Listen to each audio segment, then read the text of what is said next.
Hello my dear students, നമ്മുടെ numerical സ്കില്ലിൻ്റെ portions കഴിഞ്ഞു. ഞാൻ ഇന്നലെ പഠിപ്പിച്ചു തന്ന ആ തിയറി പാർട്ടും കൂടെ അതിൽ പഠിക്കുകയാണെങ്കിൽ ആ ഭാഗം നമ്മുടെ കഴിഞ്ഞു. ഇനി നമുക്ക് 4th സെമസ്റ്ററിലെ പോർഷനിലേക്ക് കടക്കാം. അതിൻ്റെ ഒരു ഇൻട്രൊഡക്ഷൻ ആണ് ഇന്ന് ഞാൻ പറയാൻ ഉദ്ദേശിക്കുന്നത്. 4th സെമസ്റ്ററിൽ ഞാൻ എടുക്കുന്ന പേപ്പർ എൻ്റർപ്രണർഷിപ്പ് ഡെവലപ്മെൻ്റ് ആണ്. തിയറി പേപ്പറാണ്, പ്യുവർലി തിയറി പേപ്പറാണ്. ഈ എൻ്റർപ്രണർഷിപ്പ് ഡെവലപ്മെൻറ്റിനെ ആഴ്ചയിൽ 5 അവറാണ് ഉള്ളത്. 2.5 മണിക്കൂറിൻ്റെ എക്സാം ഉള്ള ഒരു തിയറി പേപ്പർ, 5 മോഡ്യൂളാണ് ഉള്ളത്. ഇതിന് ടെക്സ്റ്റ് ബുക്ക് എന്തായാലും വാങ്ങിക്കണം. ടെക്സ്റ്റ് ബുക്ക് അടുത്ത ദിവസം തന്നെ വാങ്ങിക്കാനായിട്ട് ശ്രമിക്കുക.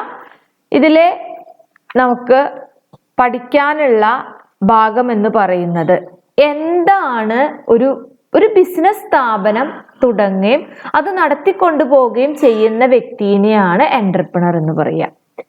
അപ്പോൾ മെൻ എൻ്റർപ്രണർ ഉണ്ട്, വുമൺ എൻ്റർപ്രണർ ഉണ്ട്.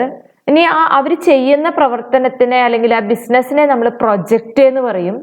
ആ പ്രൊജക്റ്റ് എങ്ങനെ തുടങ്ങാം, അത് ഏത് രീതിയിൽ പ്രവർത്തിക്കാം, അതിന് വേണ്ട സഹായങ്ങൾ എന്തൊക്കെയാണ്, ബിസിനസ്സിൽ എന്തൊക്കെ റിസ്കുകളുണ്ട്, ആ ബിസിനസ്സിനുള്ള ഫണ്ട് എങ്ങനെ കണ്ടെത്താം, അങ്ങനെയുള്ള കാര്യങ്ങളായിട്ടുള്ള ഒരു 5 ചാപ്റ്റർ ഉള്ള ഒരു സബ്ജക്റ്റ് ആണ് EDP എന്ന് ഷോർട്ട് ഫോമിൽ പറയും, എൻ്റർപ്രണർഷിപ്പ് ഡെവലപ്മെൻറ്റ്.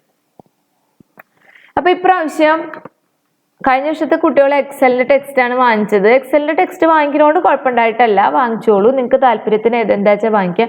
ഞാൻ യൂണിവേഴ്സിറ്റി ടെക്സ്റ്റ് ആണ് ഇപ്രാവശ്യം ഫോളോ ചെയ്യുന്നത്. കാലിക്കറ്റ് യൂണിവേഴ്സിറ്റിയുടെ കോപ്പറേറ്റീവ് സ്റ്റോറിൻ്റെ ടെക്സ്റ്റ് വിനോദാണ് ടെക്സ്റ്റിൻ്റെ ഓഥർ. ഞാൻ ടെക്സ്റ്റിൻ്റെ ഫോട്ടോ എടുത്തിട്ട് അയക്കാം. ടെക്സ്റ്റ് വാങ്ങിക്കുമ്പോൾ ശ്രദ്ധിക്കേണ്ട ഒരു കാര്യം എന്താ വെച്ചാൽ, പുതിയ സിലബസ് പ്രകാരമുള്ള, നിങ്ങളുടെ സിലബസ് പ്രകാരമുള്ള ടെക്സ്റ്റ് വാങ്ങിക്കണം. കഴിഞ്ഞ വർഷത്തെ കുട്ടികളുടെ സിലബസിനേക്കാൾ കുറേ സബ്ജക്റ്റിനൊക്കെ സിലബസ് നിങ്ങൾക്ക് മാറ്റങ്ങൾ വന്നിട്ടുണ്ടെന്ന് അറിയാലോ. അപ്പം അതുകൊണ്ട് ന്യൂ എഡീഷൻ നോക്കി വാങ്ങിക്കാൻ പ്രത്യേകം ശ്രദ്ധിക്കണം. ന്യൂ എഡീഷൻ 2020 എന്ന ടെക്സ്റ്റിന്റെ മുകളിൽ ഇല്ലേ എന്ന് നോക്കിയിട്ട് വേണം ടെക്സ്റ്റ് ബുക്ക് വാങ്ങിക്കാൻ. അബദ്ധം പറ്റരുത്. ഓക്കെ, അപ്പോൾ ഇതിന്റെ സിലബസ് ഞാൻ ഫോട്ടോ എടുത്തിട്ട് ഗ്രൂപ്പിൽ ഇട്ടുതരാം. എന്താണ് ഇതിന്റെ സിലബസ് എന്ന് ജസ്റ്റ് അത് നോക്കുക. ടെക്സ്റ്റ് ബുക്ക് വാങ്ങിക്കുമ്പോൾ അതിന്റെ പുറകിൽ അല്ലെങ്കിൽ ഫ്രണ്ടിൽ എവിടെയെങ്കിലും ഫ്രണ്ട് ഭാഗത്ത് തന്നെയായിട്ട് അതിന്റെ സിലബസ് ഉണ്ടാവും. എങ്കിലും ഞാൻ സിലബസ് ഇതിലൊന്ന് ഇട്ടുതരാം.